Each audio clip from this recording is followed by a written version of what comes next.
ప్రభూ, ఆ ధీరమల్లు ఆగడాలు రోజురోజుకి మితిమీరిపోతున్నాయి. ధీరమల్లు చేసే అక్రమాలు, దొంగతనాలు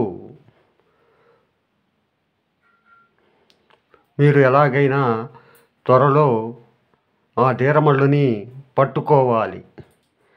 లేకుంటే మా వ్యాపారాలు మేము మానుకోవాలి.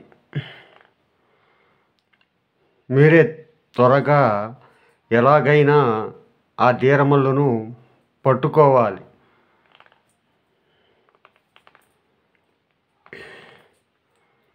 మేము అదే ప్రయత్నంలో ఉన్నాము. ధీరమల్లును త్వరలో పట్టుకొని మీ వ్యాపారాలకు ఎటువంటి అడ్డంకు లేకుండా చూస్తాము. మీరు నిశ్చింతగా వెళ్ళండి. మీ వ్యాపారాలకు ఎటువంటి ఇబ్బంది ఉండదు. ఆ ధీరమల్లును త్వరలో పట్టుకొని బంధిస్తాము.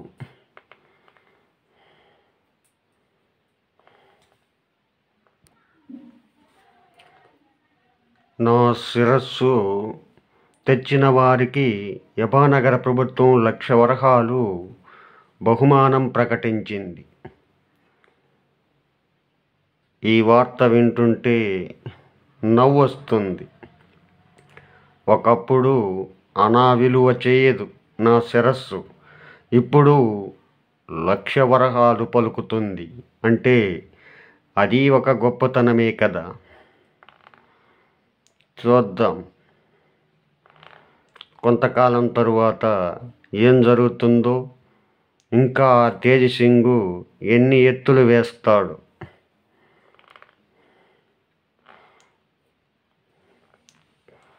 తేజసింగ్ దుష్పరిపాలన అంతమయ్యే వరకు నేను నా దొంగతనాలు మానుకోను. నన్ను పట్టుకోవడం యభానగర తరం కాదు.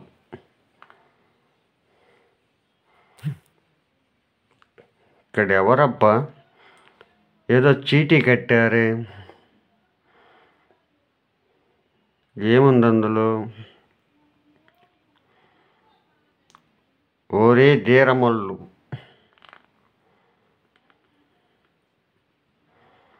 నువ్వు అమ్మ అబ్బకు సరిగ్గా పుట్టుంటే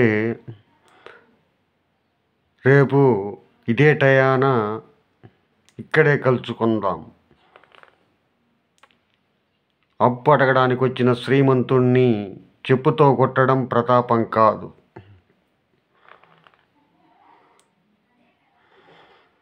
ఒకరికి విక్రయించిన గుర్రాన్ని తిరిగి అపహరించడం ఏమంత గొప్పతనం? నీ శిరస్సు తెచ్చిన వారికి 1,00,000 వరహాలు బహుమానమని యభానగరం ప్రకటించింది. ఇట్లు నీ శిరస్సు కోరే అభిలాషి.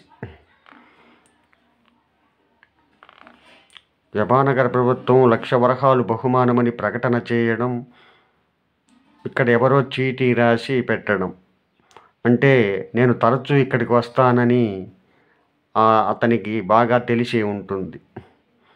చూద్దాం, రేపు ఈ పాటికి ఇక్కడే కలుసుకుందాం.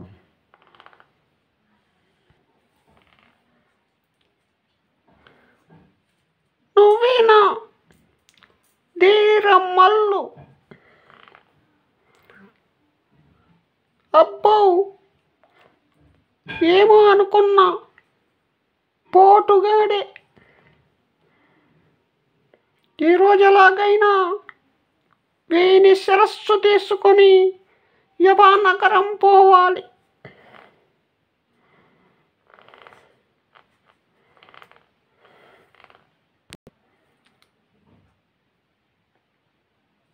అయితే నా శిరస్సు తీసుకెళ్ళాలని కంకణం కట్టుకునే వచ్చావన్నమాట.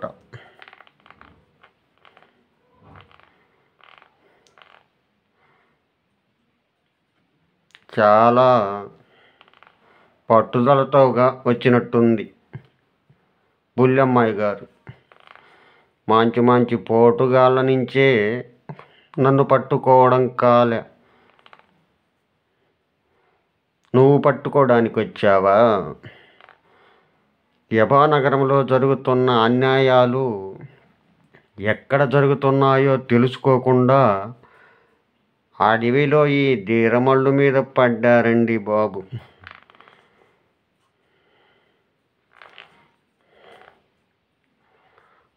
చూడు, ఒకప్పుడు శ్రీమంతుణ్ణి చెప్పుతో ఎందుకు కొట్టానో నీకు తెలుసా? వాడు మా అమ్మ శీలాన్ని లెక్కగడితే అందుకే 4 తన్య. ఒకరికి విక్రయించిన గుర్రాన్ని నేను అపహరించలేదు. మా ఇంట పుట్టిన గుర్రం మా ఇంటికి వచ్చింది. నిజాలు తెలుసుకోకుండా సవాలు విసరడం క్షత్రియ లక్షణం కాదు. మరిప్పుడు ఏం తేలుస్తావో తేల్చు.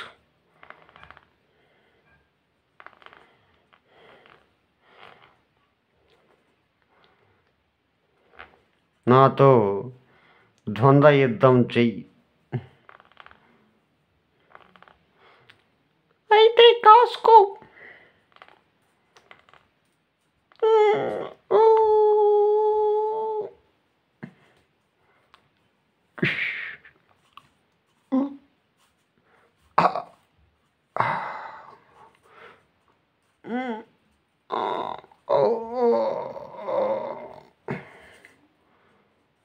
ఈ పందోడు ఏం తింటున్నాడో ఏమో.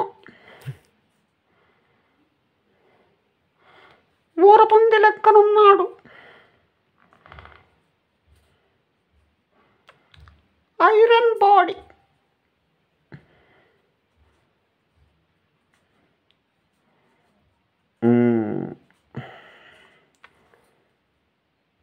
చూడు, ధీరమల్లుని గెలవడం నీ తరం కాదు. ద్వంద్వ యుద్ధం అంట, ద్వంద్వ యుద్ధం.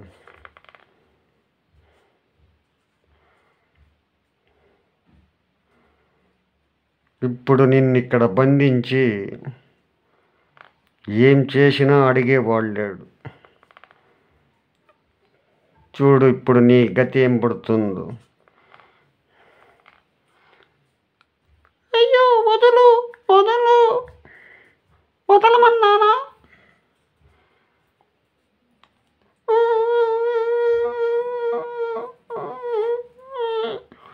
వదులు వదులు.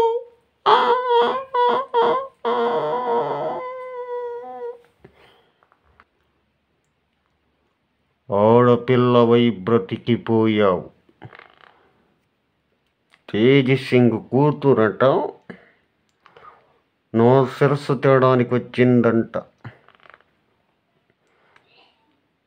హాయిగా మంచమెక్కి ప్రియుడిని కొలగాల్చున్న నీ శరీరాన్ని ఈ కథన రంగాన్ని కురికిస్తావా? పోయి నీ బాబుకు చెప్పు, ధీరమల్లు సామాన్యుడు కాడు, వాణ్ణి పట్టుకోవడం మన తరం కాదని. ఇక నుంచైనా బుద్ధి తెచ్చుకొని బ్రతుకు, నాతో పెట్టుకోకు.